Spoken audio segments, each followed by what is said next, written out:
Halo guys, kita akan melakukan penambalan di bak mandi lain.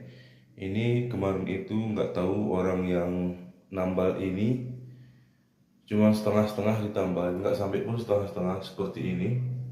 Dengan semen putih juga nampaknya ini ya. Ini kurang efektif ya teman-teman. Dia harus semua di setiap celah.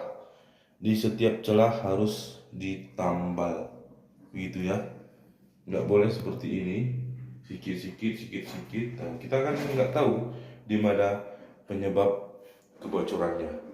Oke, ini kita tambah terus ini di setiap celah-celahnya teman-teman. Oke teman-teman, kita mulai penambalannya, penambalan seperti ini.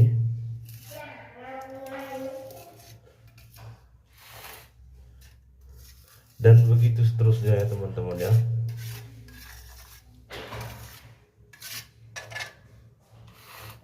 Sampai habis.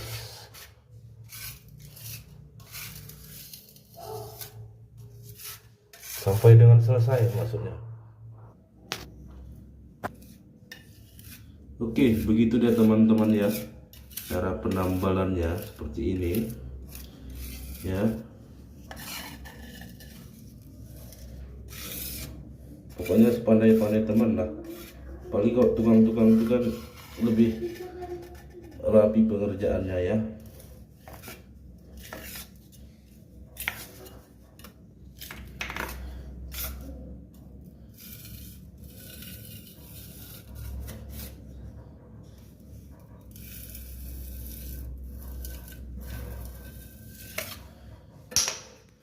Untuk yang celah-celahnya seperti ini kok nggak bisa sama tangan aja nih. Ini sama tangan, ini sama tangan ya, diginikan.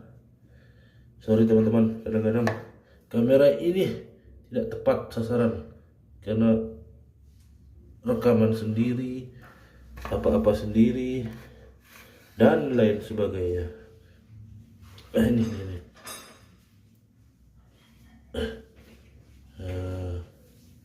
Ini dia ya, celah-celah yang ini. Oke, begitu dia sampai dengan selesai. Begini deh teman-teman ya, sudah siap kita tambal semua. Tampilannya seperti ini. Ini harus kita tunggu selama 24 jam ya teman-teman. Jangan diisi air dulu selama 24 jam. Yang usahakan dikeringkan dulu biar bagus pengeringannya dan meresap dan menyerap semen putihnya ke celah-celah yang bocor itu. Oke, ini usahakan di 24 jam. Ini memang agak kurang rapi. Kenapa demikian? Karena itu kemarin itu bekas tambalannya susah diambil, lalu kita tambal lagi, kita lapisi lagi. Nah, begitu dia. Ini sudah rampung. Setelah 24 jam, silakan isi air.